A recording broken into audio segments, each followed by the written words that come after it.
Adventures! Welcome back to our channel, Simply Adventures. Ayan. Sana nasa mabuti kayong kalagayan kung saan man kayo sa mundo. And thank you so much for watching my videos. So, ayan. Mga ka-adventures, ang pag-uusapan natin for today, siguro alam nyo na, isi-share ko lang kung paano ba kumuha ng learner's license dito sa New Zealand. So, ayan ang pag-uusapan natin. Hindi tayo mag-adventures or anything. So, isi-share ko lang yung aking experience kung paano ako kumuha ng learner's license just this morning. So, yung first mo talagang gawin before ka kumuha ng learner's license is kailangan mong mag-aral ng mga road code dito sa New Zealand. So, pwede kang bumili ng book, may road code book sila. And pwede ka ring mag-aral online, mayroong mga questions about road code. Ayan, driving car dito sa New Zealand, mayroong mga questions, mga questionnaire na pwede mong sagutan. Pwede ka doon anong tawag nito? Yung mag-aral para alam mo kung anong mga answers, dahil sasabihin nila kung mali yung sagot mo, sabihin nila yung tamang sagot. So, yan ang ginawa ko for like weeks already. So, after that, yung parang, okay, ready na tayong kumuha ng learner's license. So, ang ginawa namin, pumunta kami doon sa office, and then, nagtanong kami kung anong kailangan. So, ang kailangan, dahil nga galing ako sa ibang bansa, like Philippines, at saka wala din akong driver's license, as in, hindi pa ako kumuha ng driver's license, even sa Philippines. So, ang aking kailangan, yung mga documents na kailangan kong ipakita sa kanila is yung aking passport, ayan, passport, and then, meron silang list na pwede mong i-present. Pwede yung mga utility bills as long as yung name mo is there. Pwede din yung IRD number. Pwede ka na mag-work dito sa New Zealand, kumuha ka ng IRD number. So, meron ako nun. Ang pinakita ko ay ang aking passport and IRD number. So, yun lang. And then, after that, kung meron ka na ng mga requirements, mag-fill up ka na ng kanilang application form. So, ito yung application form. So, ayan.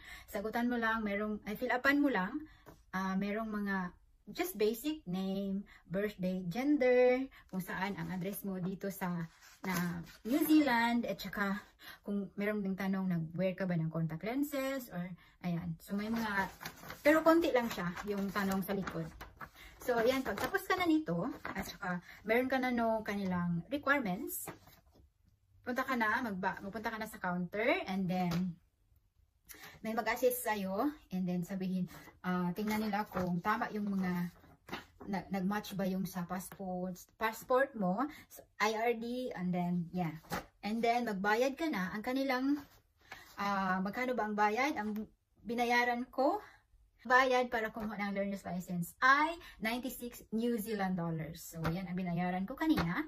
And then, tinanong ako, gusto ko bang mag-test right away? After ko magbayad, sabi ko yes. So, ayan. After ko magbayad, sabi niya dito, mag-picture muna. And then, after picture, mayroong eye test. So, ite-test nila yung eyes mo if makakita ka ba, or like that. So, mayroong machine na pagtingin ka, and then there's mga letters. I think it's 10 rows or 6 rows. So, sabihin nila sa'yo anong row ang gusto nilang ipabasa sa'yo. So, ayan, basahin mo lang yun para malaman nila na yung mata mo ay okay. And then, there's flashing lights, left and right. Sabihin mo lang kung anong side yung may flash ng lights. So, ayan. So, pumasa ako, thanks God. And then after nun, sabi niya, okay, dito na tayo sa computer yung test. Computer-based yung test. So, ayan, meron siyang binigay na number. Tapos, gilagin ko lang, and then, yan. Sabi niya, if you're ready, you can just press start test. So, sa test, ano siya, 35 questions in 30 minutes. So, mayroon siyang timer. Pero, ano naman siya, hindi naman siya as in. Yung akin nga, yung naiwan na time ko is like 17 minutes pa before mag-end yung 30 minutes. So, ayan. Pag-start, nag-start din yung time. So, 35 questions. So, kung nag-review ka na sa mga road code, so, hindi siya mahirap kung alam mo yung mga road code. So, ayan. At saka, para makapasa doon sa test, kailangan mong yung mali na kailangan mo is 3 lang. So, pag naka-4 ka na wrong, so it means failed. So, kanina, yung mali ko ay 2. So, akala ko, oh my God, 35 questions. So, at least at the end sa aking questions, ang sabi doon, congratulations, you passed the theory test. So, like, oh, thanks God. Dahil $96 din yun. Hindi mura. So, ayan. Finally, yun yung ginawa ko this morning. Kumuha ako ng learner's license and thanks God, nakapasa. And then, yun na pag sabihin nila, tanungin ka nila, oh, you passed? So, I said, yes. Okay, you go.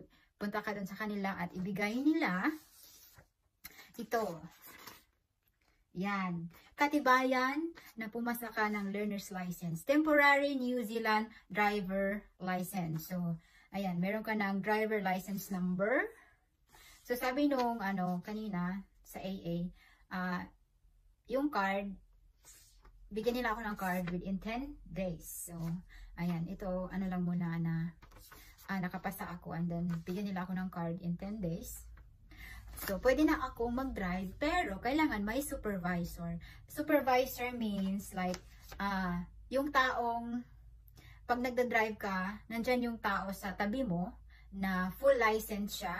Basta may supervisor is like, yung magda-drive ka na nandyan siya every time. Pag learner's license, hindi ka pwede mag-drive alone. Kailangan nandyan yung supervisor, yung tao na uupo sa tabi mo na full license siya. So, ayan.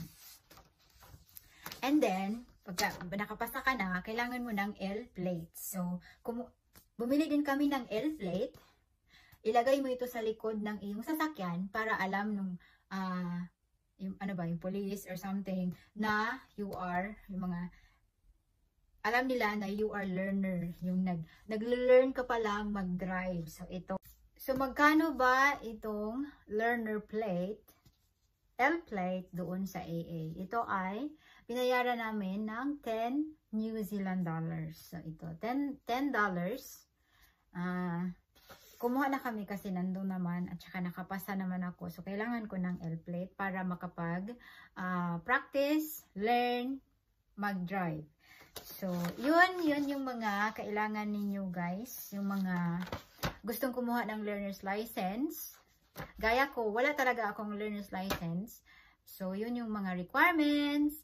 At saka, yung mga kailangan mong gawin, yung i-expect doon, kung anong mga kailangan mong gawin, mag-test, i-test, mag-picture, fill up ng form. So, sana nakatulong sa mga gustong kumuha ng learner's license dito sa New Zealand. So, thank you so much for watching mga ka-adventures and I hope to see you in my next video. Bye and God bless everyone! Ayan, after 4 days lang nung kumuha ako ng Friday, Thursday ng pagka next week dumating na yung card ko na mayroon ng mukha. So, ayan, ino-open ko yung aking ID, learners, parang learner's license. So, ayan na siya as in. Plastic na siya. And makahappy siya kasi mayroong New Zealand sa taas. Tinan mo ba New Zealand doon sa taas ng iyong picture? Then, thank you so much, Lord.